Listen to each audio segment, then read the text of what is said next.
15 heures, mesdames et messieurs, bonjour et bienvenue dans cette édition de ce samedi 4 mai. Voici les titres de ce journal.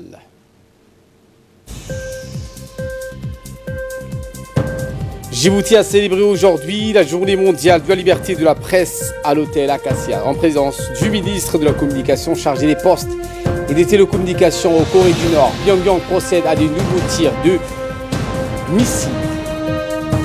Voilà pour les titres. Merci si vous nous rejoignez sur Télé Djibouti. Je vous le disais en titre, Djibouti a célébré aujourd'hui la journée internationale de la liberté de la presse à l'hôtel Acacia, en présence du ministre de la Communication chargé des postes et des télécommunications Abdi Youssouf Sougui.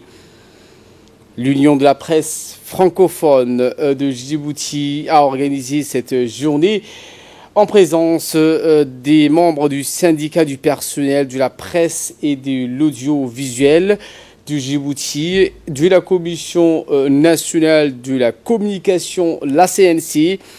Dans un discours prononcé à cette occasion, le ministre de la Communication chargé des postes et des télécommunications a rappelé donc que cette journée a été décrétée par l'UNESCO et a pour objectif de marquer un temps d'arrêt pour faire le bilan de la presse dans le monde, dans notre pays. Donc la presse exerce son métier sans crainte d'emprisonnement ni autres menaces, a-t-il indiqué, comme en témoigne la présence de nombreux correspondants de médias étrangers à Djibouti. Écoutons pour ce faire Aïcha, la présidente du SPAD. Consolider les acquis en matière de la liberté de la presse.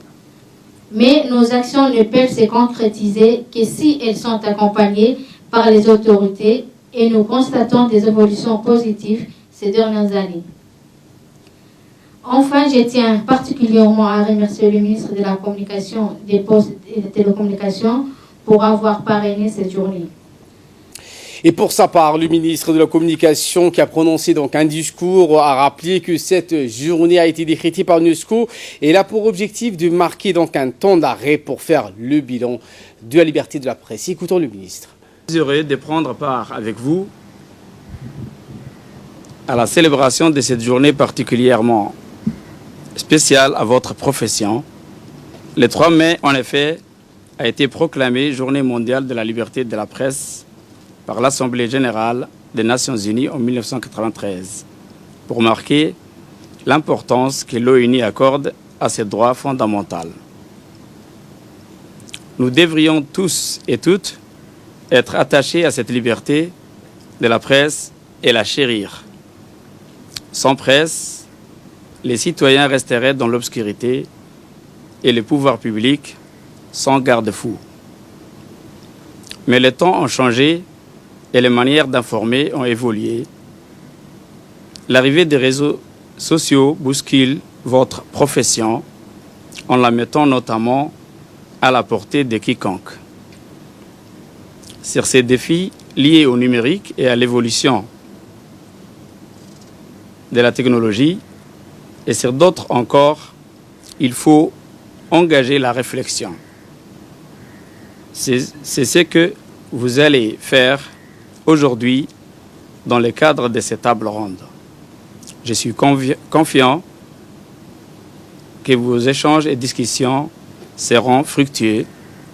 Je vous souhaite donc bon travail à votre journée. Merci de votre... Autre actualité de ce 15 heures, le ministre de l'Équipement et des Transports est au Maroc où il a pris part à l'Assemblée générale extraordinaire de l'Organisation arabe de l'aviation civile qui s'est tenue du 2 au 3 mai dernier au Maroc, à Rabat. Monsieur Abdelkader Moussa Helem, Mohamed Abdelkader Moussa Helem, donc ministre de l'Équipement et des Transports, est à Rabat avec une délégation composée outre son cabinet des experts pour prendre part à l'Assemblée générale extraordinaire de l'Organisation arabe de l'aviation civile.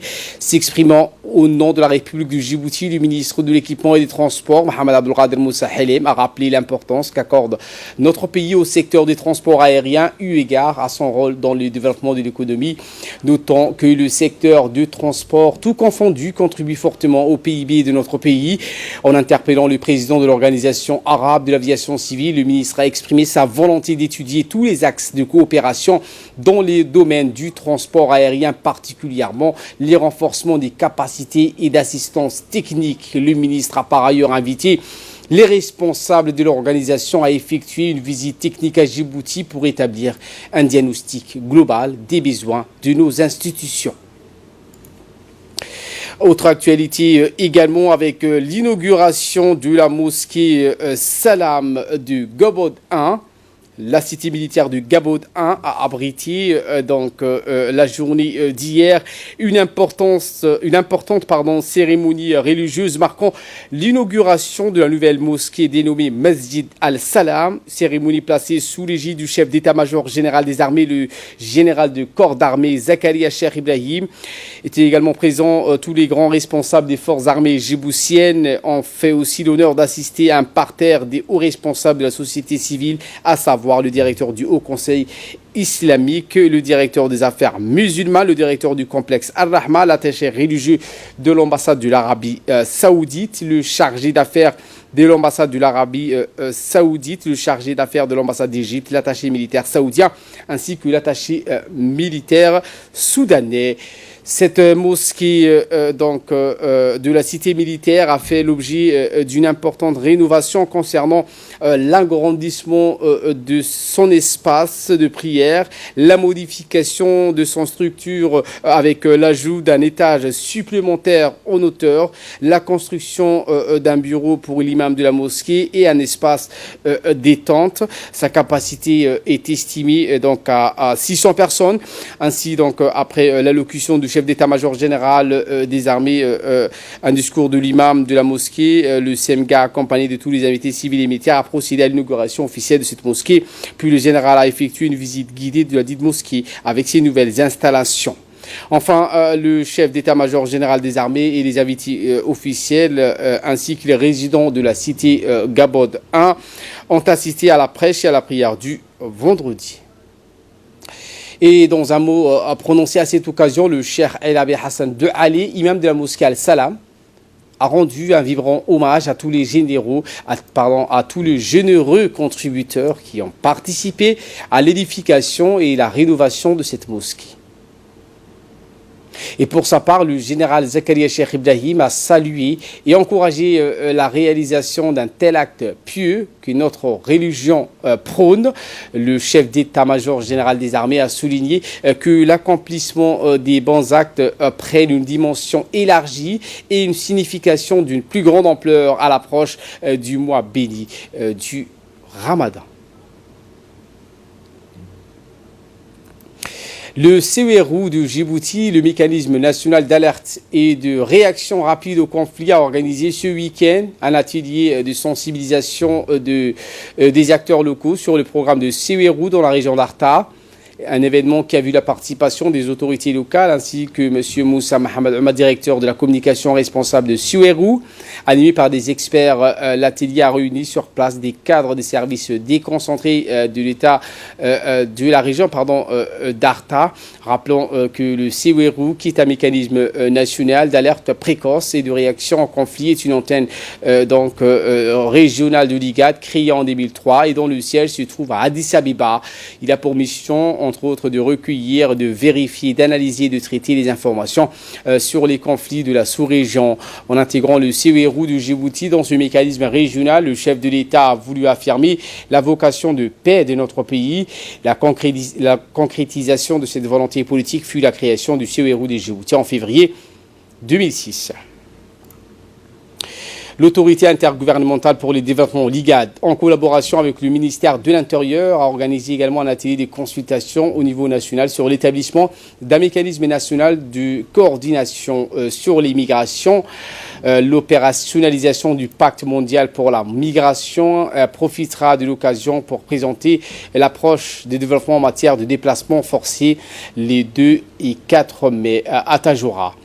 Les participants à ces consultations proviennent de la primature, du ministère des Affaires étrangères, du ministère de la Justice, du ministère de l'Environnement, de l'Office national d'assistance aux réfugiés sinistrés de Nars, de la police nationale, des préfectures des 5 régions, du ministère de la Santé, du ministère du Travail, du ministère du Transport, du ministère de la Défense, du ministère de la Promotion de la Femme, de l'Assemblée nationale, de la Sécurité nationale, du HCR, de l'OIM à Djibouti.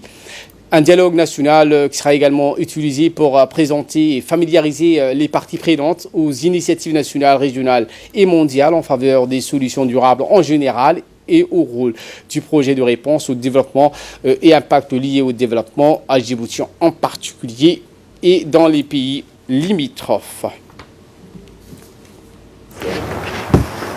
Ces comités, en fait, que nous sommes en train de préparer et surtout de le mettre en place, sera chargé de gérer les questions liées à la migration en facilitant la coopération multisectorielle, mais aussi les interventions entre les parties prenantes. Il est aussi ainsi permettre aux pays de renforcer leur engagement collectif en matière de migration. Écoutons à présent le préfet de la région de Tajoura, Abdelmalik Mohamed Benoïta.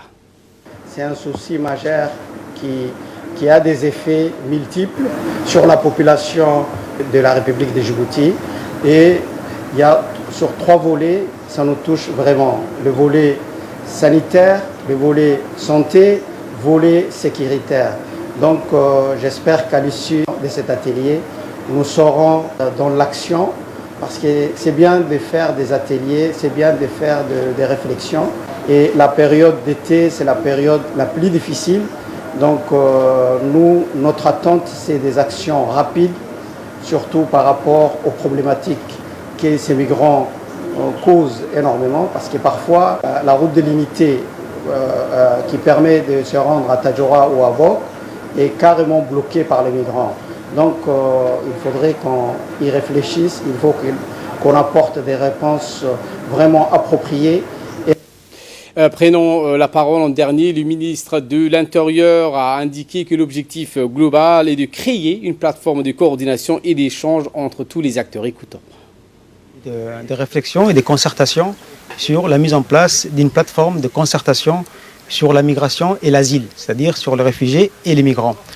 L'idée était de regrouper l'ensemble des ministères sectoriels impliqués, mais également de faire aussi appel aux partenaires au développement qui nous appuient très fortement sur ces problématiques et avec des termes de référence qui seront soumis aux participants.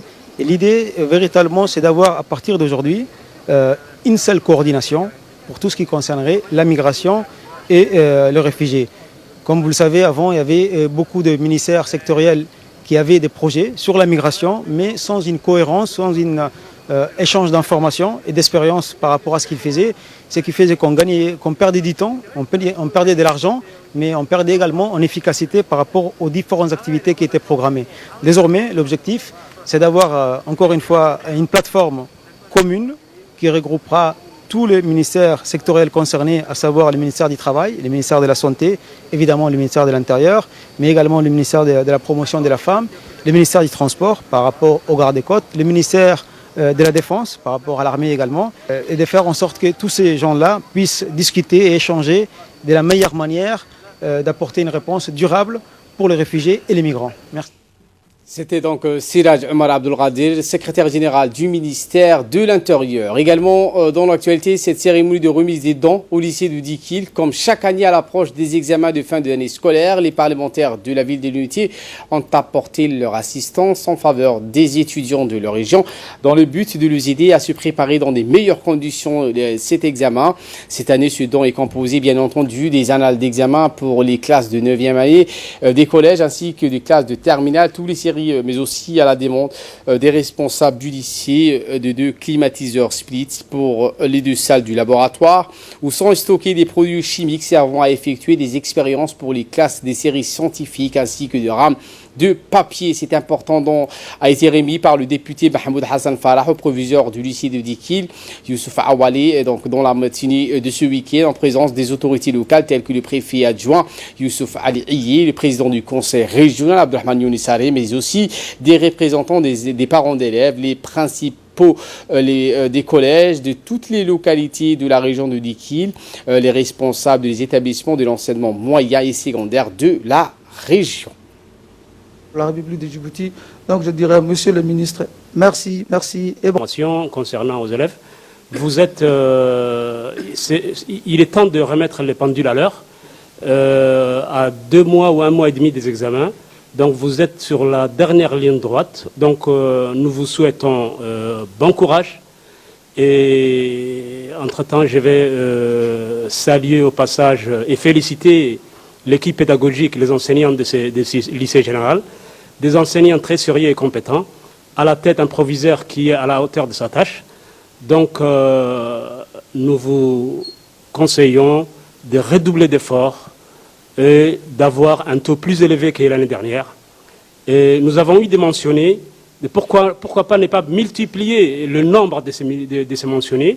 Nous souhaitons et nous prions Dieu, nos duas et nos prières sont avec vous. Et donc je vous dis bonne chance et bon courage.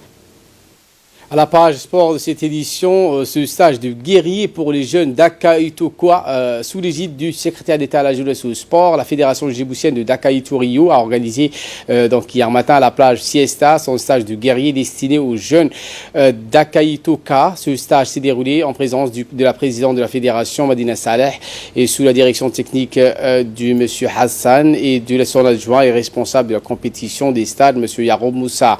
Monsieur Hassan s'est chargé des jeunes de 10 à 15 ans ainsi qui ont exécuté des techniques de combat Aïla avec des poings et pieds sans projection.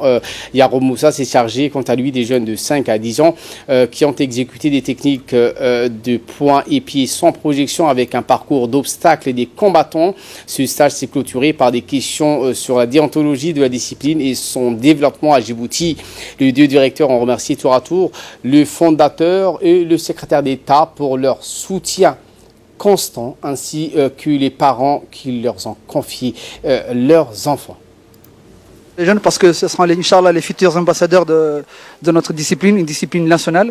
Et je demanderai, Inch'Allah, à tout père et mère de sensibiliser leurs enfants vers la discipline nationale, vers la nation, Inch'Allah. Sport toujours avec la Fédération djiboutienne de natation qui a organisé les finales du championnat national au compte du régiment d'artillerie des forces armées djiboutiennes. Journée qui a mobilisé des jeunes nageurs et nageuses vainqueurs des ligues régionales et communales de natation. Ces finales ont visé 4 catégories de compétition chez les filles et garçons, Benjamin, minime, cadet et enfin junior.